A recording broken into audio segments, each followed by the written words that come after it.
Now in polynomials, let us proceed for some more information. So we have learned what is a polynomial, what is the degree, and let us understand the types of the polynomial. Okay, so the types of the polynomial depends on the degree. Okay, first understand what is degree. Degree is the highest power of the variable, highest power of the variable present in the polynomial.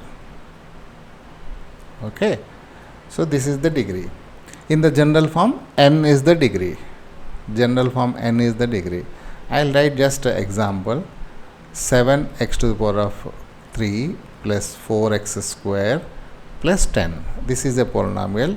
So in this, the degree is highest power is 3. You should not see the coefficients. You should see always the power. Sorry, it is 3. Highest power is 3. So it is a third degree polynomial. Right? X square plus 10. So here there are only two terms. No problem. It is not necessary that you should have x term also. So even in this also there is no x term. Okay. So here the highest power is only one power is there. So it is called, we call it as a degree 2. Now I will give you one more example. 10x I will give. So is this a polynomial? Yes, it is a polynomial. It contains only one term. Right? So its power is not visible, that means 1. So the degree is 1. In this there is no constant, not needed. So it is an algebraic expression. So the variable's power should be non-negative. So I will give you one more example. 150. There is no variable in this. Even this is also a polynomial, but it is the degree 0. Because 150, I can write x to the power of 0. So 0 is the power, so degree 0. So the degree 0 polynomial, 0 degree polynomial is known as a constant. A separate word is given. The degree 0 polynomial is known as a constant. Now, depending on the degrees, there are some names. Now in this class, we are not going to go in deep. We are going to have only few polynomials. So if degree is 0, then it is called a constant. That means there is no variable in this. This point you have to remember. If degree is 1, then what happened? It is a linear polynomial. We call it as a linear polynomial. Why we call it as a linear polynomial? Because if you draw the graph, I am going to teach you how to draw the graph for a polynomial. If you draw the graph looks like a line. That is why degree 1 polynomial, we call it as a linear polynomial. The general form I can give you like this: ax plus b.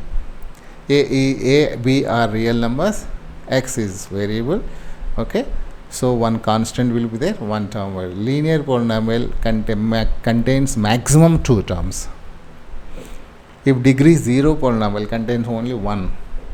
If degree 1, 2 terms. If degree 2, 3 terms. If degree 3, 4 terms. These are the maximum possible terms.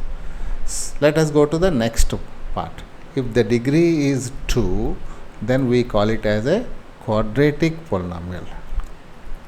Quadratic polynomial. So इसका general form is ax square plus bx plus c.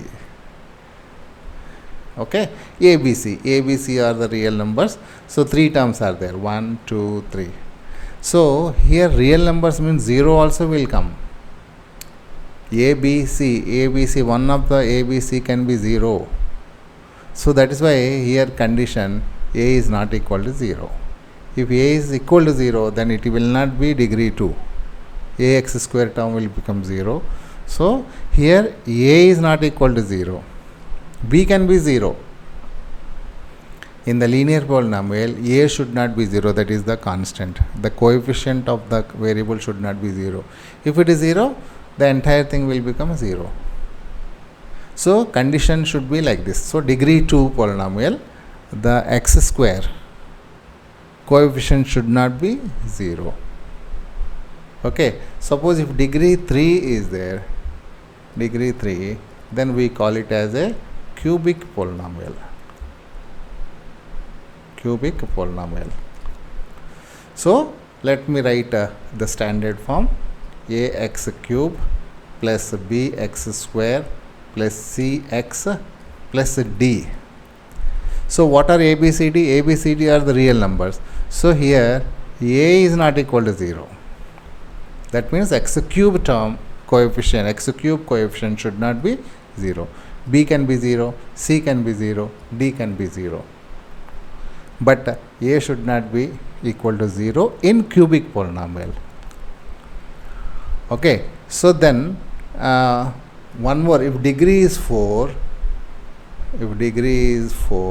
then we call it as a biquadratic polynomial.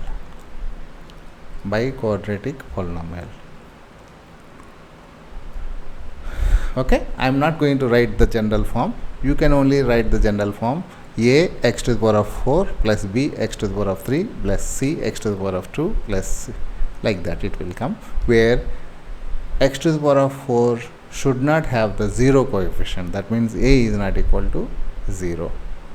I hope you have understood. In my next class I will be teaching you few more things. Have a nice day.